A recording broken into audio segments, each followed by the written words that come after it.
ओम नमः शिवाय। आज की इस वीडियो में आप सुनेंगे सोमवार के व्रत में सुनी जाने वाली कथा। पौराणिक कथा के अनुसार प्राचीन समय में किसी नगर में एक वैश्य रहता था। वह वैश्य बहुत ही धनी था।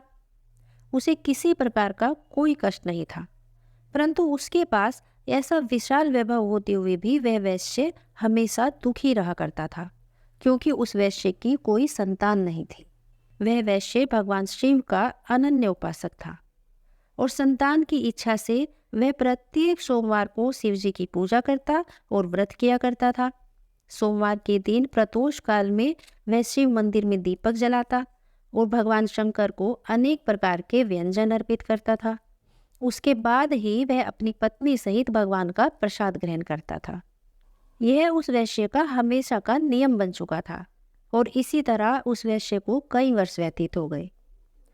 तब एक दिन उस वैश्य के भक्तिभाव को देखकर माता पार्वती को उस पर दया आ गई और माता पार्वती भगवान शंकर से बोली कि हे स्वामी, यह वैश्य प्रत्येक सोमवार को आपका पूजन कितनी श्रद्धा से करता है, आप उसकी संतानहीनता दूर क्यों नहीं कर देते।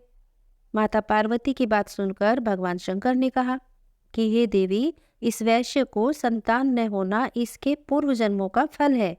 वह अपने ही कर्मों का फल भुगत रहा है। तब पार्वती जी ने कहा कि हे नाथ, यदि आप अपने भक्तों का कष्ट दूर नहीं करेंगे तो भक्तजन भला आपकी पूजा और आराधना क्यों करेंगे। इसलिए आप इसे अवश्य ही पुत्रवान बनाइए। पार्वती जी का यह आग्रह सुनकर भगवान शंकर कहने लगे कि हे देवी, मैं तुम्हारे आग्रह के कारण उसे पुत्र प्राप्ति का वर तो दे देता हूँ, परंतु इसके भाग्य में पुत्र सुख न होने से वह पुत्र केवल 12 वर्ष तक ही जीवित रह सकेगा। और तब भगवान शंकर ने उस वैश्य के स्वप्न में जाकर उसे पुत्रवान होने का वरदान दिया और साथ ही उसे उसके पुत्र की 12 वर्ष की आयु के विषय में भी बता दिया। कुछ समय बाद भगवान शंकर की कृपा से उस वैश्य की पत्नी गर्भवती हुई और 10वें मास में उसे एक पुत्र रत्न की प्राप्ति हुई। पुत्र उत्पन्न होने से उस वैश्य के घर में बहुत उत्सव मनाया गया, लेकिन वह वैश्य निश्चिंत नहीं हो सका, क्योंकि वह जानता था कि उसका पुत्र केवल 12 वर्ष तक ही उसके साथ रहेगा। और इसी प्रकार आनंद मंगल में ही 11 वर्ष बीत गए। तब एक दिन उस वैश्य की पत्नी ने अपने पुत्र के विवाह के लिए उस वणिक से आग्रह किया, तो वह वैश्य अपनी पत्नी से कहने लगा कि अभी इसके विवाह की चिंता मत करो, अभी तो मैं इसे काशी में विद्या अध्ययन के लिए भेजना चाहता हूँ। अपनी पत्नी से ऐसा कहकर उस वैश्य ने उस लड़के के मामा को बुलवाया और उसे बहुत सा धन देकर उससे कहा कि तुम अपने भांजे को पढ़ाने के लिए काशी ले जाओ, परंतु एक बात याद रखना कि मार्ग में जो भी ब्राह्मण मिले सबको भोजन और दक्षिणा देते हुए जाना और यज्ञ करते हुए जाना। इस प्रकार वे दोनों मामा भांजे घर से विदा होकर रास्ते में ब्राह्मणों को भोजन और दक्षिणा देते हुए और यज्ञ करते हुए एक नगर में पहुंचे। संयोग से उस नगर के राजा की कन्या का विवाह उसी दिन था।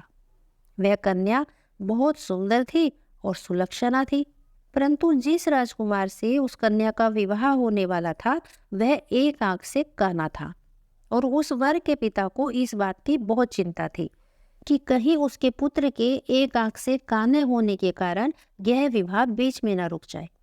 तभी उस वर के पिता ने उस वैश्य के सुंदर पुत्र को देखा, तो उसने उसके मामा से आग्रह किया कि यदि आप अपने भांजे को कुछ समय के लिए मुझे दे दें तो आपकी बड़ी कृपा होगी। विवाह के तुरंत पश्चात मैं इसे आपको वापस लौटा दूंगा और इसके बदले में आपको बहुत सा धन दूंगा। अब वर के पिता के इस प्रस्ताव से वह मामा सहमत हो गया और अपने भांजे को नकली वर बनाकर उसने विवाह मंडप में भेज दिया। लेकिन जब वह वैश्य पुत्र विवाह करके वापस आने लगा तो उसने राजकुमारी की साड़ी के एक पल्ले पर लिख दिया कि हे प्रिय, तुम्हारा विवाह मुझ वैश्य पुत्र के साथ हुआ है और अब मैं पढ़ने के लिए काशी जा रहा हूँ। अब तुम्हें एक नकली वर के साथ विदा होना पड़ेगा जो कि एक आंख से काना है और तुम्हारा पति नहीं है। और इतना लिखकर वह वैश्य पुत्र वहां से चला गया। अब विदाई के समय जब राजकुमारी ने अपनी साड़ी पर उस वैश्य पुत्र के द्वारा लिखी हुई वह बात पढ़ी तो उसने राजकुमार के साथ जाने से मना कर दिया और उसने कहा कि यह मेरा पति नहीं है, मेरा पति तो एक वैश्य पुत्र है जो इस समय पढ़ने के लिए काशी गया है। राजकुमारी की ये बात सुनकर उसके माता पिता सोच में पड़ गए, और जब उन्होंने पता किया तो उन्हें वर के पिता के द्वारा किए गए उस छल के विषय में पता चला। तब वे दोनों बहुत दुखी हुए और उन्होंने अपनी कन्या को विदा नहीं किया। बारात खाली हाथ वापस लौट गई। उधर वे दोनों मामा भांजे काशी पहुंचे और वहां जाकर वह वैश्य पुत्र विद्या अध्ययन करने लगा और उसका मामा यज्ञ आदि में लग गया। इस प्रकार थोड़े ही दिनों बाद उस लड़के के 12 वर्ष पूर्ण हो गए। उस दिन यज्ञ हो रहा था तो वह लड़का अपने मामा से कहने लगा कि आज मेरी तबीयत ठीक नहीं जान पड़ रही है और इसलिए मैं सोने के लिए जा रहा हूँ। थोड़ी देर बाद आकर उसके मामा ने देखा तो उसने अपने भांजे को मृत अवस्था में पाया। वह मामा बहुत दुखी हो गया, परंतु उधर यज्ञ चल रहा था तो यज्ञ बीच में भंग न हो जाए इसलिए वह मौन ही रहा। जब यज्ञ की पूर्ण आहुति हो गई और सभी ब्राह्मण वहां से चले गए तो वह जोर जोर से विलाप करने लगा। और संयोग से उसी समय पार्वती जी के साथ भगवान शंकर उधर से आ निकले। उसके विलाप को सुनकर माता पार्वती का मन दया से भर उठा और वे भगवान शंकर से बोली कि हे स्वामी, आपके वरदान से उत्पन्न हुआ यह बालक मृत हो चुका है, इसका क्या कारण है? शिव जी बोले, हे देवी, यह बालक अपनी आयु समाप्त कर चुका है और अब मृत्यु को प्राप्त हो गया है, इसमें मैं क्या कर सकता हूँ? तब पार्वती जी कहने लगी, हे भगवान, आज जिस प्रकार आपने कृपा करके इसे जीवन दान दिया था उसी प्रकार अब अनुग्रह करके इसके जीवन की पूरी आयु भी इसे प्रदान कर दीजिए, नहीं तो यह वैश्य इसके वियोग में अपने प्राण त्याग देगा। तब माता पार्वती के आग्रह से भगवान शंकर ने उस बालक को जीवन दान दे दिया और पार्वती जी सहित शिवलोक को चले गए। इधर भगवान शंकर के वरदान से वह बालक पुनः जी उठा और कुछ दिनों बाद अपने मामा के साथ अपने नगर के लिए चला। चलते चलते वे दोनों मामा भांजे पुनः उसी नगर में आए जहां उस वैश्य पुत्र का राजकुमारी के साथ विवाह हुआ था। वहां उन दोनों ने यज्ञ कराया और ब्राह्मणों को भोजन कराकर बहुत सी दक्षिणा दी। जब ब्राह्मणों द्वारा राजा को यह सूचना मिली कि काशी से एक वैश्य पुत्र आया है जो ब्राह्मणों को भोजन और दक्षिणा दे रहा है, तो राजा उसे देखने के लिए आया। वहां जब राजा ने अपने दामाद को देखा तो उसकी खुशी का ठिकाना नहीं रहा। वह उसे पूरे सम्मान के साथ अपने महल में लेकर आया। कुछ दिनों तक आदर और भाव करने के बाद उसने अपनी पुत्री को बहुत सा धन देकर उसके साथ विदा कर दिया।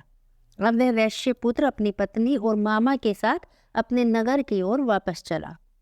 जब वे लोग घर के समीप पहुंचे तब उसके मामा ने कहा कि तुम दोनों यहीं रुको, मैं घर जाकर तुम्हारे आने की खबर देता हूँ।